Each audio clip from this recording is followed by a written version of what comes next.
Welcome to Clarity Convos for Wedding Pros Podcast. I'm your host, Aislinn. If we've never met before, hello, welcome to the podcast. If you have been with me since the beginning, thank you guys for continuing on this journey. It has been absolutely such a blessing to make this podcast for you guys. I was a luxury wedding photographer for 13 years before I retired about a year ago, and I became an intuitive business coach. And what that means is that I help women in the wedding industry revolutionize their mindsets, master their mindsets, and revolutionize the way they think about creating money in their business. I love helping women create more money in their business, and I really love helping the wedding industry revolutionize their mindset and master their mindset so that they can create better experiences for their clients. It is such a passion of mine that women have more money, but also are creating better experiences for their clients. I'm really excited about today's podcast episode, but before I get into it, I just want to say a huge thank you to everyone who has been with me on the podcast since the beginning, and to anyone who's new here. Thank you guys so much for listening to the podcast. It has been such a beautiful journey for me to create this. I had no idea that I would like podcasting nearly as much as I do, but I have really, really loved this space, and I've had so many beautiful, genuine DMs come in on Instagram of you guys telling me how much you've loved the podcast. And that means so, so much to me. So thank you guys so much. I appreciate it. And I want to celebrate a couple of my clients who have recently booked new wedding clients, and they're both very excited, and I'm really proud of them. And they've been telling me how easy the process was, and it just makes my heart so freaking happy. So celebrating my clients and just so proud of you guys. So today's topic is going to be a really fun one, and it's something that I get asked a lot about. Like, this is just like something that people ask me about, is like, how do you stay so consistent? It's like the key word here, consistency. And I have a lot of thoughts about this, so I'm really excited to share. And today I'm going to tell you guys some different ways to be a little bit more consistent in your life and be a little bit more consistent in your business. So let's get into it.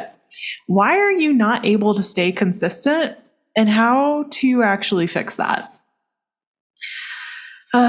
Consistency. It's the thing that so many of us crave, but cannot seem to maintain. It's one of those things that just like, you're like, I want to be more consistent. I want to be more focused. And then you find yourself staring at TikTok for 5 hours and you're like, what happened? What happened? I was going to be consistent today. I was having a conversation recently with a therapist friend of mine, and she said that she suspects that most entrepreneurs in the online space have some form of ADHD. And it really got me thinking about how I have created so much consistency in my life, and it's helped me to combat how fast my brain is going at all times. Do I have ADHD? I don't know, but my brain does move really, really quickly. And so because it's moving so quickly, I'm constantly looking for ways to maintain consistency and structure in my life and my business to help me with that. So today I want to get practical about why you might not be consistent in your business and some things you can try to make it easier for you to be consistent. And I think the first question here is, what are you trying to be consistent in? Like, are you trying to be consistent in posting? Are you trying to be consistent in client experience? Are you trying to be consistent in, podcasting? Like what are you trying to be consistent in? Like, where are you looking at your life and being like, oh my God, if I could just be more consistent, we would be good to go. I want you to stop and think about that for just a second. Exactly what are you trying to be more consistent in? Exactly what? What is it? So let's get into some of the practical things that you can do to help with being more consistent. And I think the very first thing is kind of taking this like 30,000 foot view of your routine and your schedule. And this is something I do in my signature program with my clients, SAP. We talk about your ideal day. So this is the thing I want to bring up around consistency is we can't be consistent if every single day looks different. If your Monday looks drastically different than your Friday, that's something that you can change. You can add certain pieces of consistency where, okay, every single Monday, every single Tuesday, Wednesday, Thursday, Friday, I have certain things that I do that are super consistent. And like, yeah, of course, there's going to be things that are going to look different day to day, but you shouldn't be that far off where you can't necessarily predict like the things that you're going to do the next day. So let's talk about your ideal day and your ideal week. So this is an entire lesson that I have in SAP, but I'm just going to give you guys a brief overview. When we're talking about your ideal day, what I want you to do is outline your ideal day. Like, what would it actually look like if you were to look at your schedule and make an ideal day from the first thing you wake up and like you open your eyes all the way to closing your eyes at night as you go to bed? Like, what would your ideal day actually look like? Just write it out, outline it. And we go into a lot more depth in SAP, but that's the 30,000 foot view is you need to make an ideal day and you need to know what's in that ideal day. And the second thing I want you to do is take it from the perspective of your ideal week. So this is also something that I work with my clients on is creating an ideal week. It's like our CEO routine. Like, what does Mondays look like? What do Tuesdays look like? What do Wednesdays look like?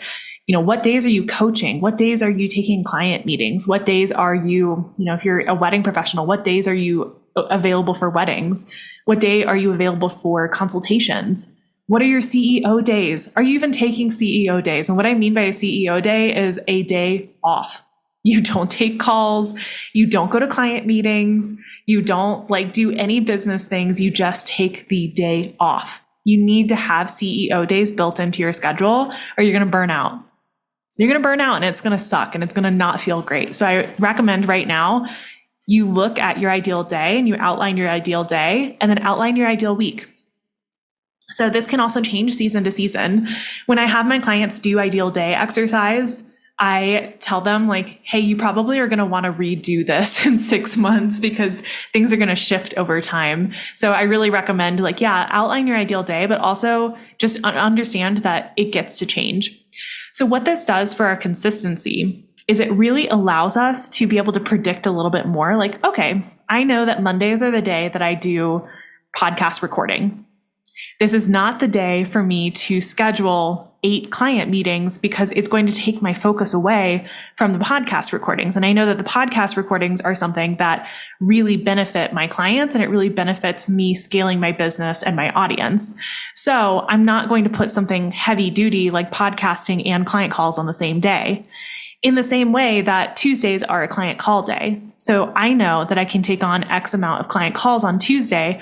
I'm not going to schedule a hair appointment on a Tuesday because it's going to take me away from focusing on my clients all day on Tuesdays. Do you see how you can start to get a little bit more consistent with that? And what's so cool about this is you can actually do this from different life perspectives and different parts of your life. So I have been working out in the gym for 2017, 5 years at this point, maybe 6 years, pretty consistently. And when I first started working out, I was very consistent that Mondays were lower body days, Tuesdays were upper body days, Wednesday was cardio, Thursday was lower body, Friday was miscellaneous, and then Saturday would be cardio again if I wanted to. 5 years later, I'm still consistent in that. If it's a Monday, I know it's a lower body day. If it's a Tuesday, I know it's an upper body day. And I don't really get a lot of variety in that because it helps me to stay on track with my fitness and it helps me to stay on track with what I'm creating. So do you see how outlining your ideal day and outlining your ideal week can really help you start to build a little bit more consistency in your life? So the next practical piece that I want to talk to you guys about with creating more consistency is building in focused work. So focused work for me is I have a timer cube. And what I mean by that is I have a little timer and it's a cube shape. So I have a little timer and I can set it for 15 minutes, 30 minutes, 60 minutes, or 5 minutes. And so when I want to do focused work, and I'm talking about work where I'm scripting a podcast or scripting a training or recording a training or doing kind of more intense work, I need to have focus. When I'm creating more consistency in my life, I have to be consistent with my focus time. So when I'm talking to my clients about creating more consistency in their lives, I'm telling them you have to have scheduled focus time at least once or twice a week. At least once or twice a week, you need to have scheduled focus time for you to put in creative work on whatever the project is. So for me, focus time looks like listening to a certain kind of music and having a timer set for anywhere from 15 to 30 minutes. And so let's just say I set it for 30 minutes. What I'll do is I'll be scripting, I don't know, let's just say I'm scripting a podcast. I'll set the timer cue for 30 minutes. And then I have several YouTube playlists, and I actually share these with my clients if they ever want them. I listen to certain music and I have my little timer cube, and I only work for those specific 30 minutes. And then I go take a break. I get lunch, I have water, whatever I need, coffee, any of that. And then I come back and I do another segment of 30 minutes. You will get so much more done in that time than if you're trying to sit still for 4 hours and like also have like 57 tabs open. So if we're trying to get more consistent, one of the ways we can do that is put a little bit more structure around our focus work and put a little bit more structure around our productivity work. So another way that we can become more consistent in our businesses and our lives is to create systems for different things in your business. So for example, it's so funny because this doesn't seem like it would make a big difference, but it actually does. If you're creating different systems in your life for you to be more consistent, let's just say you're wanting to be more consistent in creating video content like Reels or TikToks or YouTube. What I see happen so often when people are first starting to try to be consistent is they'll be like, okay, I'm going to create this reel, and then I'm going to create another reel, and I'm going to go to a different room to create the other reel so that the background is different. And then I'm going to create a third reel, and that's going to be in a completely different room and different lighting. When we are creating consistency, it is so important for us to create consistency and for us to create the same environment over and over and over again. So when I'm teaching clients about content, one of the things that I'm teaching them, especially reels and video, is to start to create your videos and your reels in the same spot. So I actually have a spot in my office that has really amazing lighting, no matter what time of day it is. And I set my little stand up with my phone, and I record right then and there. And then I record the second, third, fourth reel, however many I'm recording in the moment. This is what creates mastery, and this is what creates consistency, is doing the same thing over and over and over and over again. And the other thing that you can do with creating consistency as far as schedules and systems go is workday startup rituals and workday shutdown rituals. This is something that I actually learned from Full Focus Planner. Michael Hyatt, I think, is the name of the author. But it's something I really enjoy doing, is having the same routine when I get to my office in the mornings, having the same workday routine shut down at the end of the day as well. So what this can look like is, for me personally, when I get to my office, I have a set of a couple things that I do every single day when I get to my office.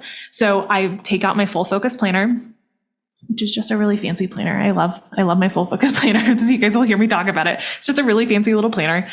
So I will take out my planner. I'll write my gratitude for the day. I will write my top big 3 things I need to do that day. And then I'll go into my nervous system regulation practices. So that can look like EFT tapping, that can look like dancing, that can look like vagus nerve stimulation, whatever it is that I'm doing. Those are the things that I do every single day when I'm starting up my business. Same stuff every single day. It's boring, but it is consistent. And it's consistent and it makes me feel good. And it's consistent and it helps me move the ship forward when it comes to my business. So same thing with the shutdown, end of the day routine. So when I'm leaving my office, I write down the things that I need to do the next day. And I write down the things that I'm proud of, just super quick, 1 or 2 lines. Guys, you don't need to spend 30 minutes on those. So I will write down that stuff. And then the other thing that I do is I make sure that I have all my headphones, and I'll take all the water bottles that I've accumulated throughout the day. And I kind of clean up my space a little bit. And that's my shutdown routine. Super easy, super easy. So when we're creating more consistency, systems are really helpful for that. The next thing that I think creates more consistency and why you might not be consistent is that you don't have support. So I used to be more focused and consistent. There's been times where I've been super focused and consistent, and I have to ask myself the question of what were the circumstances around that season of consistency? And what I always come back to is I had support. I had support and I had systems. Whenever I've been the most consistent and the most focused in my life, I've had support and I've had systems. So one of the things that you can do to get more consistent is to have a coach or a mentor who has structure within their coaching program or their coaching offer or whatever it is. So for example, in my signature program, SAP, I restructured to add more of the type of support that I need as a client. So in SAP, we just kind of changed it up recently. There's things like check-ins on the same day every single week. There's a place to ask questions and plug into. You can ask me specific questions, which is amazing. There's also one-on-one calls, and there's group calls every single other week. So it's bi-weekly group calls. All of these are giving my clients consistent structure for the time that they're in the program. And that to me is so, so valuable because it allows them to always be guaranteed, okay, I have a structure to lean back on in order for me to be more consistent in the things that I'm going after and the goals that I'm going after. The final thing that I want to talk about with consistency is daily non-negotiables. And I feel like we're probably 20 or 30 minutes into this podcast episode at this point, but this is one of the most important things I think around consistency is daily non-negotiables that you have. So I want you to think about what are the daily non-negotiables I have that have nothing to do with business? What are the things that make me feel good? What are the things that make me feel good? And I'm not talking about numbing things like watching Netflix or drinking alcohol or smoking or doing anything that's more of a numbing behavior. I'm talking about things that make you feel good. So eating certain foods make me feel good. And I'm not talking about caffeine or sugar. I'm saying what are the things that actually make you feel really clear and feel really good physically? So sleep is one of those things that makes me feel really good. So it is non-negotiable that I get a certain amount of sleep. Another non-negotiable for me so that I can be more consistent in my life and my business is to move my body. This can look like working out. This can look like going for a walk. This can look like a dance party in my office. Doesn't really matter. But what are some of the things that are daily non-negotiables for me that make me feel good? Because if I feel good, I am more likely to be consistent. I don't need motivation to be consistent. I don't need motivation in order to get the things done that I want to get done. I need my daily non-negotiables. So a couple other things that I do for daily non-negotiables that have nothing to do with business, but definitely make me more consistent in my life and my business is things like EFT, which is tapping. It's a specific type of nervous system regulation. Mirror work is another thing that I do. It's also something I teach my clients. EFT is as well. And mindset work. These are all daily non-negotiables for me so that I can be more consistent in my life and in my business. So I know I threw a lot at you guys this particular episode, and that was a lot of information. I want you to just take what resonated. If getting support was the thing that resonated, go take action on it. If creating a content system is what resonated, go take action on it. If focused work was something interesting to you and you're like, maybe I'll try that today, go take action on it. I don't want you to listen to these episodes and just kind of sit on your hands. I want you to actually listen to them and go do something with them. And if any of these were super interesting to you, a lot of them are things that I teach either in my signature program or something that I talk to my one-on-one clients about. So you can always get into support with me. You can go to my Instagram, Aislinn Eileen Coaching, or you can go to the show notes. There's lots of different links in the show notes and you can get support there. I'm so proud of you for wanting to get more consistent. I'm so proud of you. And these are all regular conversations I have with my clients during coaching sessions is about how to create more consistency in our lives because consistency leads to mastery. And that's truly what we're after, is it not? Mastery level of whatever we're creating. And I think that is all for today's episode. I hope you guys found this helpful and you are able to go take it and run with it and go create magic.